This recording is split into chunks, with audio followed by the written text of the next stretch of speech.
Welcome to my Dynamax Falinks guide for Pokemon Go. I wanted to put this guide out there because I see that a lot of people are struggling trying to get this boss done, and when I look up video guides for it, I see a lot of content creators are suggesting that you put out millions of Stardust and hundreds of candies to try and max out a bunch of Charizards or a bunch of Metagrosses to get this done, and I really don't think that's necessary. Actually, I know it's not necessary because I've done this over and over again using the Pokemon at the top of the screen. So I'm going to go into them and I'm going to show you exactly what kind of investment that I've made into them. First up is the Venusaur. It's level 30, 35, somewhere around there. Razor, Leaf, and Sludge Bomb.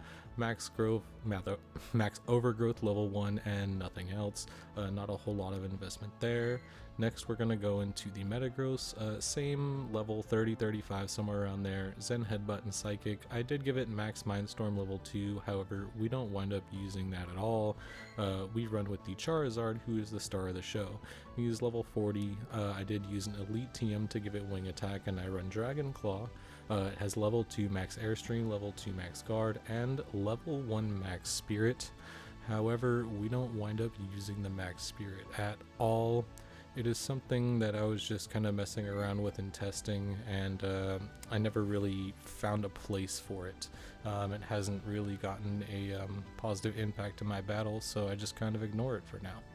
So now we're going to get into a breakdown of the actual battle itself versus Dynamax Falinks. We're going to start off with our Venusaur into our Metagross into our Charizard.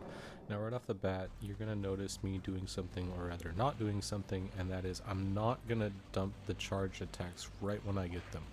It's very important to stay mobile, for lack of a better word, in this game mode. You want to be able to dodge when it asks you to dodge, and you want to be able to collect those max charges to get as much max meter as possible. These first two Pokemon are here just to tank and to provide as much max meter as possible for our Dynamax Charizard before we're actually forced to use Charizard in the battle. That's why I said that the level 2 Max Mindstorm on Metagross doesn't mean anything, because we don't actually use it. Whenever we're going to Dynamax, we're going to switch over to Charizard and use Charizard's max moves instead. So as you can see, almost down to the end of Venusaur, and we get our first Dynamax out for Charizard. We are going to use 2 Max Airstreams and 1 Max Guard. Now I don't see a lot of people using Max Guard. It's OP. Max Guard is very important when it comes to beating Dynamax Falinks. So what it does is it applies essentially a shield to your Charizard, and that shield will stay even when you swap back into a different Pokemon. So right now, even though we've swapped back into our Venusaur to absorb as much damage as possible, our Charizard still has 1 stack of Max Guard on it, which is going to be very important when it comes time to actually bring Charizard into the battle. So now we're on to Metagross, and it's same story as Venusaur. We're just tanking as much damage as possible, trying to fill up max meter and get to another stack of Max Guard for Charizard. A good rule of thumb is you want to have 2 stacks of Max Guard before you have to bring Charizard into the battle, because it will help Charizard survive a lot. It is a massive difference maker, and I want to remind you that I have Max Guard level 2 on my Charizard, not level 1. I never really tested it with level 1. Level 2 gives you a full stack of the shield next to Charizard's health bar, and that is very important. So we see our Metagross goes down, and now it's time for Charizard to come in. I run Dragon Claw as opposed to Blast Burn or Fire Blast, that a lot of people recommend, just because I prefer how spammy it is and how much faster it is than Blast Burn. It allows you to stay, like I said earlier, mobile, and it makes it so much easier to dodge and to collect the max charges when you need them. So I mean, you want to keep the rule of thumb of keeping 2 kind of shields on Charizard, 2 stacks of Max Guard, if you will, on Charizard throughout the battle.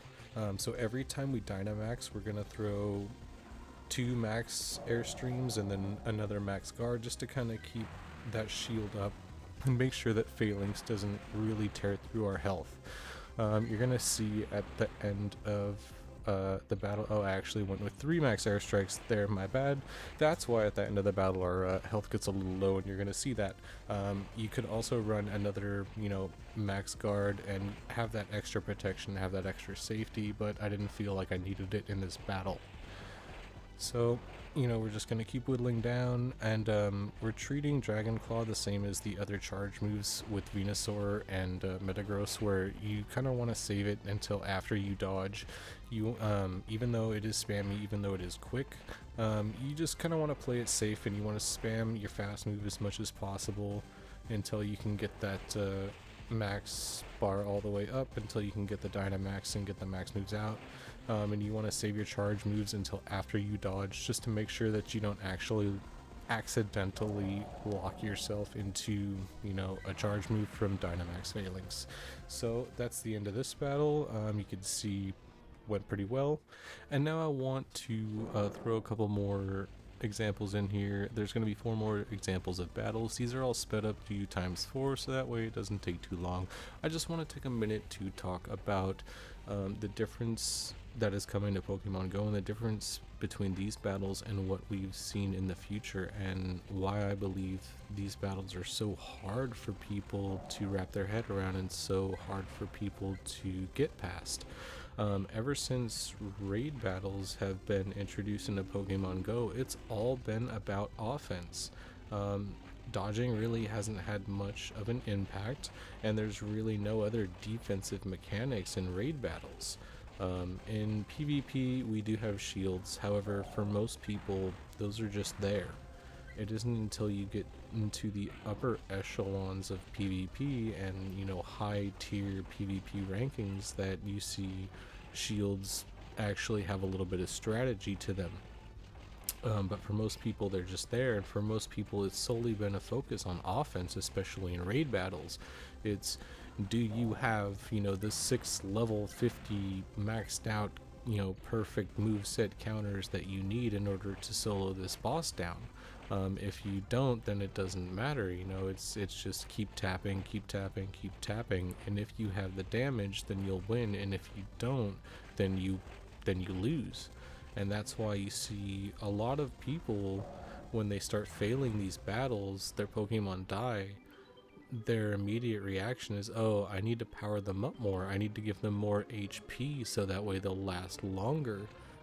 Because defense is just not in their mind, and that's because defense hasn't really had a place in Pokemon Go up until now. People aren't considering shields, people aren't considering healing as a way to help them get through these battles, and you don't see a lot of people investing into Max Guard or investing into Max Spirit for that reason. They just max out, Max Airstream, Max, Mindstorm, their DPS moves as much as possible, and then they dump a whole bunch of candy, they dump a whole bunch of Stardust into their Pokemon to try to make them last longer. But as I've shown you, if you just utilize the moves that we've been given to make your Pokemon bulkier and to manage, both offense and defense in the battle, you can get through these battles without having to invest millions of Stardust.